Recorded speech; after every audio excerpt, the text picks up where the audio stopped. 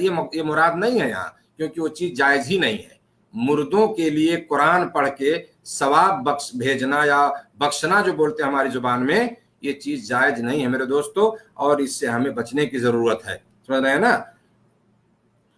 اور ہمیں کوئی ایسا عمل نہیں کرنا چاہیے جو خلاف سنت ہو، سنت کے خلاف ہو، ہمیشہ اس سے بچنے کی ضرورت ہے، کیونکہ یہ چیزیں جو ہے مردوں کے لیے قرآن پڑھنا، جمع ہونا، ہے نا، اکٹھا مدرسے کے بچوں کو بلا کر کے جو ہے قرآن خوانی کروانا مردے کے لیے، یہ سارا یہ سب بدعت ہے، اور یہ نبی کریم صلی اللہ علیہ وسلم کے عمل سے، صحابہ کرام کے عمل سے یہ چیز ثابت نہیں ہے۔ اگر یہ چیز ہوتی تو اللہ کے نبی صلی اللہ علیہ وسلم ضرور کیے ہوتے۔ آپ کی بچیوں کا انتقال ہوا آپ کے سامنے، آپ کی زندگی میں، صحابہ کرام کے سامنے ان کے گھر والوں کا انتقال ہوا، مسلمانوں کا انتقال ہوا، ان کے نبی صلی اللہ علیہ وسلم کے سامنے کتنے لوگ آپ کے قریبی سارے چچا وغیرہ، لیکن کبھی ایسا ثابت نہیں ہے۔ تو ہمیں ایسے عمل سے بچنا چاہیے۔ آپ قرآن پڑھیں، قرآن کی تعلیم دی جائے، مجلس ہو قرآن کی، قرآن کو سمجھایا جائے، پڑھایا جائے، تو بہت ہی بابرکت مجلس ہوتی ہے وہ۔ ایک آخری بات میرے دوستو بتایا گیا اس میں کہ آدمی کا نسب جو ہے بڑے اونچے خاندان کا ہے، سمجھ رہے ہیں نا، اور بڑے ہی سمجھ لیجئے کہ اچھے خاندان کا ہے، حسب و نسب اس کا بہت اچھا ہے، تو وہ اس کا حسب و نسب جو ہے اس کو کامیاب نہیں کر پائے گا، اس سے اس کی نجات نہیں ہوگی اگر اس نے عمل کرنا چھوڑ دیا، چاہے وہ نبی کے گھرانے کا کیوں نہ ہو۔ میں نے اس سے پہلے ذکر کیا تھا ایک درس میں ابھی جلد ہی کہ اللہ کے نبی صلی اللہ علیہ وسلم نے اپنے گھر والوں کو، اپنے چچا کو، اپنی پھوپھی سب کو، اپنے بیٹی کو کہا کہ جو دنیا میں جو تم کو کرنا ہے کر لو، میں قیامت میں تمہارے کام نہیں آ سکتا ہوں، میں نے نا آخرت میں تمہارے کام نہیں آؤں گا۔ ہاں، تو عمل جو ہے، اعمال صالحہ، یہ اختیار کرنے کی ترغیب دی گئی ہے اس حدیث میں کہ ہم عمل کریں، اور اگر ہم بڑے اچھے خاندان، اونچے خاندان کے ہوں تو حسب و نسب کی وجہ سے جو ہے آدمی کو کامیابی نہیں مل سکتی ہے نا۔ تو بہت سے لوگ، ارے میں تو فلاں سے ہوں، ارے میں تو فلاں بابا کے، آج کل دیکھیے نا جو گدی نشین ہیں، جو خانقاہی لوگ ہیں، جو اس طرح سے درگاہی، ارے میں تو سلسلہ میرا وہاں پہنچ رہا، میں تو فلاں پیر صاحب کے بڑے حضرت جی کے خاندان کا ہوں، یعنی گویا کہ حضرت جی کے خاندان کے ہیں تو اب ان کی بخشش ہو جائے گی، نعوذ باللہ من ذالک۔ تو میرے دوستو، نسب و حسب و نسب یہ ہماری نجات کے لیے کافی نہیں ہوگا جب تک آپ اپن نیک عمل نہیں کریں گے۔ اس لیے اعمال صالح اعمال کی، نیک اعمال کی سخت ضرورت ہے مسلمان کے لیے، اور یہی اس کے لیے کامیابی کا ذریعہ ہوگا، اس کی نجات کا ذریعہ یہی بنے گا، ورنہ کوئی دوسری چیز ہمیں کامیاب نہیں کر سکتی۔ تو یہ چند باتیں تھیں میرے دوستو جو میں نے عرض کیا آپ کے سامنے کہ مسلمانوں کی ضروریات کا ہمیں خیال کرنا چاہیے، اپنے ضرورت مند لوگوں کی، جو تنگ دست لوگ ہیں، جو بیچارے جو ہے پریشان ہیں، ہے نا، تو ان کی ہم مدد کریں، اللہ نے ہمیں دیا ہے، ہم ان کا تعاون کریں، اور انشاءاللہ آپ یہ کریں گے تو اللہ رب العالمین آپ کی مدد کرے گا، ہاں، اور دنیا میں آپ کو خوشحال رکھے گا، اور آخرت میں آپ کو تو اجر عظیم سے نوازے گا انشاءاللہ۔ اللہ تعالی ہم سب کو ان باتوں پر عمل کی توفیق دے، رب العالمین جو ہے ہمارے گناہوں کو معاف فرمائے، زیادہ سے زیادہ اللہ ہمیں نیک عمل کرنے کی توفیق دے، اور یہ مسلمانوں کو آپس میں ایک دوسرے کو بھائی سمجھنے کی، بھائی چارہ کی اللہ توفیق عطا فرمائے۔ ہم ایک اپنے مسلمان بھائی کو، دوسرے مسلمان کو اپنا ہم بھائی سمجھیں، ہے نا، اور اس جذبے کے ساتھ اپنی زندگی گزاریں کہ ہم لوگ ایک ہیں، ایک مسلمان دوسرے مسلمان کا بھائی ہے، گرچہ وہ کسی بھی ملک کا ہو، ہے نا۔ اور یہ چیز اب کم سے کم ہم اپنے دماغ میں رکھیں کہ ہمارے سماج میں، ہمارے معاشرے میں جہاں بھی اس قسم کے پریشان حال، تنگ دست غریب لوگ ہیں، انہیں ہم نظر انداز نہ کریں، ان کی ہم خبرگیری کرتے رہیں، جو کچھ بھی میسر ہو، جیسے بھی ہو، ہم کیا ہے ان کا تعاون کرتے رہیں۔ انشاءاللہ اگر یہ جذبہ ہمارے اندر آ جائے، یہ شوق ہمارے اندر پیدا ہو جائے، یہ کوئی بڑی چیز نہیں ہے، صرف سوچنے کی ضرورت ہے، تو انشاءاللہ ہماری زندگی بدل جائے گی، سمجھ رہے ہیں نا، اور اتنی خوشحالی اللہ آپ کو دے گا آپ سوچ نہیں سکتے ہیں۔ اللہ ہم سب کو ان باتوں پر عمل کی توفیق دے، وجزاکم اللہ خیراً، والسلام علیکم ورحمۃ اللہ وبرکاتہ۔ آپ لوگوں کا شکریہ جنہوں نے اس کو سنا، دیکھا، اس کو شیئر کریں اور دوسروں تک پہنچائیں۔ والسلام علیکم ورحمۃ اللہ وبرکاتہ۔